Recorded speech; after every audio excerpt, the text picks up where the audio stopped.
Welcome, and thank you for joining me today for my session, Ain't No Holla-Back App, where we will explore URL callbacks within Claris Connect. I'm your host, Bobby Hritz from Cross IT, based out of Greenville, Pennsylvania. I'm a business process improvement manager there.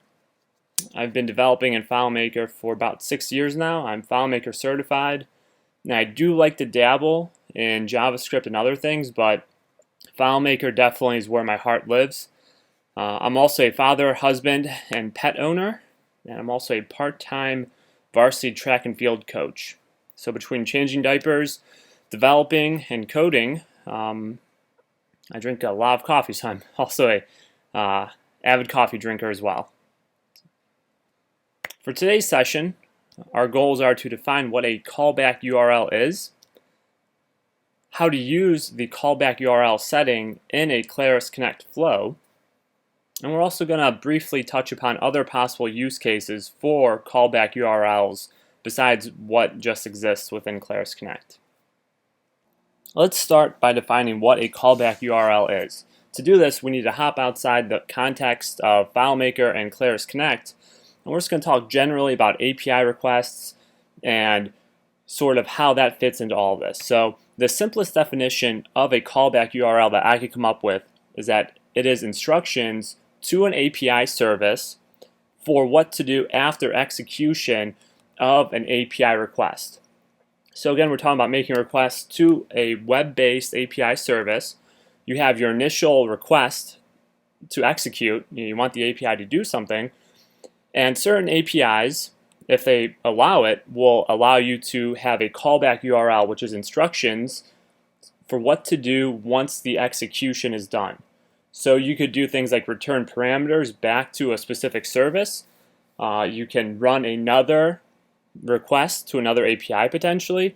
There's lots of potential for building back and forth communication between different applications with a callback URL. There's generally two ways you see callback URLs implemented. The first is that it could be specified within the actual URL of the API call, which is what we see on screen here. So again, you have the API call to do something on the right, and then as a parameter of that API call, you have the callback URL to do something after that API has performed its task. Again, not all APIs support callback URLs, but for those that do, this is one possible way of passing it a callback URL. The other way that callback URLs can be specified is within the API settings themselves. And this is how Claris Connect handles callback URLs, and we'll see that a little bit later.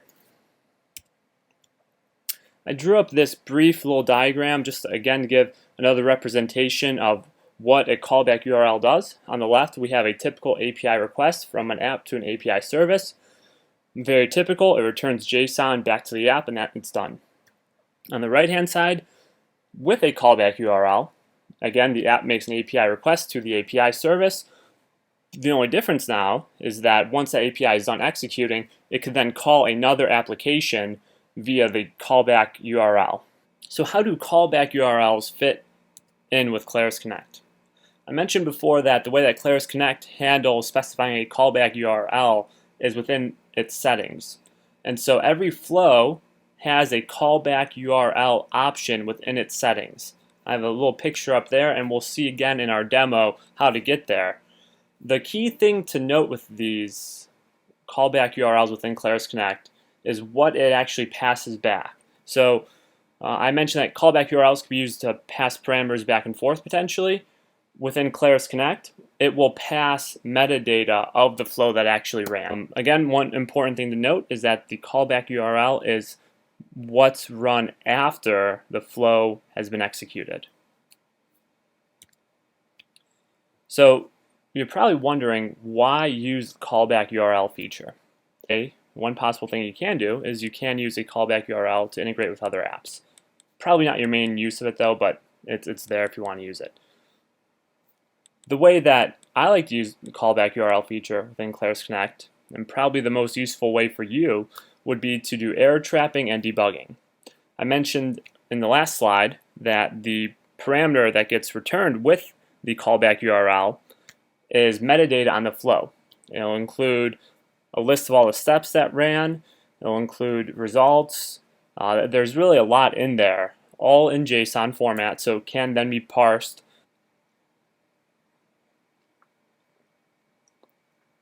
Now at this point, I've mentioned that we're going to be doing a demo. Before we get into that though, I kind of want to outline what we're going to be doing to make it easier for you to follow.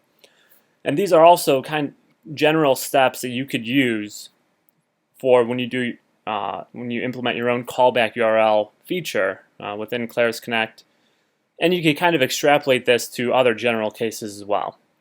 Anytime you're talking about using a callback URL, you want to make sure that whatever other app or service you're connecting to supports using a webhook or a URL to call it. This is extremely important. If the API or service you're using doesn't support being able to be called by a URL, you can't do this. And then I did mention, again, if you're not using Claris Connect as your main app and you're just talking generally about callback URLs, you'll definitely want to check the API documentation for that service to make sure that callback URLs work. In this case, we know that Claris Connect does support callback URLs because that is, of course, the topic of this session. So number one, we'll be good there. We're not going to do that in the demo, but I like to include that as a step for this process. So the first thing we're going to be doing in our demo is we're going to create a flow within Claris Connect. It's going to do something. I think we're just going to make it send an email or maybe create a contact within our Office 365 Outlook account. Step number 3 is you're going to want to create the callback URL or /webhook and configure that. So for this part, we're actually going to create another Claris Connect flow that our initial Claris Connect flow is going to call as its callback URL. It will then push the data it receives from the initial flow into a FileMaker database, and we'll essentially create a running logbook in FileMaker of all of our Claris Connect actions. Step 4, once you have both your initial flow and you have the callback URL configured, you will then want to go into the Claris Connect settings and put the callback URL into the callback URL field in the settings there. Easy peasy. All right, let's get to it. So we're going to go into our Claris Connect app, and we're going to have one flow called main API request. This is going to be our main request. It's going to be triggered by a script from within a FileMaker database, and it is going to create a contact within our Outlook 365 email account based on the data passed to it from a FileMaker database. And so you can think of this as the main API request that's taking place and getting executed. If you remember, if we go back a couple slides, that diagram we have of how a callback URL fits in to an API request. So this is the main API request. In addition to that, we have a second flow, which is going to be our callback URL, aka the Holla-Back. It is triggered by a URL, and what it will do is it'll create a log record of this main API request. So to get into the details a little bit, let's go into the main API request flow. Let's click on the trigger for this flow. Again, every flow has a trigger and then a series of steps that it performs, and this one is triggered by a script being performed in a FileMaker database. And just to give you some background, all I did is I just followed these steps, and within a FileMaker database, I end up getting this script, just made up of 2 steps: a set variable, setting some JSON data, and then an insert from URL call. And again, so this script is then programmed to this button on this layout, and it just performs a URL call to an API. Now our API is the Claris Connect app, but it's just a API call, a URL call.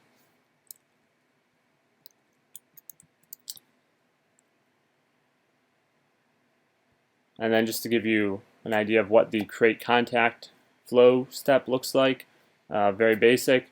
We're just setting the display name and the given name based on the parameters that are passed to it. So name and last name. If we look in the settings for this flow, we see that it already has a callback URL. That is from when I was doing testing earlier. So we're going to blank that out for right now.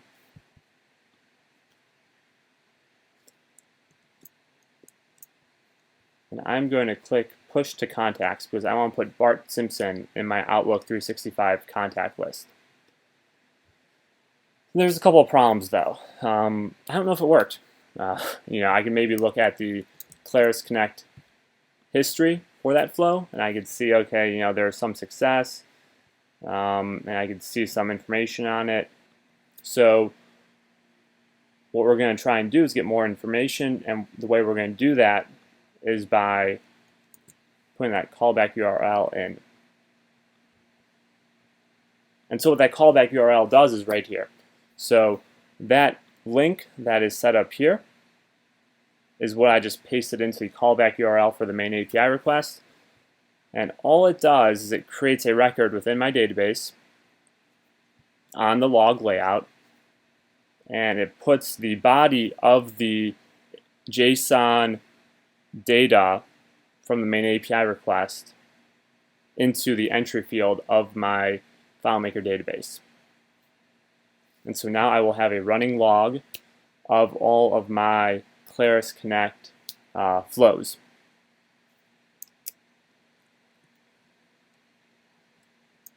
And so now that the callback URL is configured for my main API request, when I hit Push to Contacts,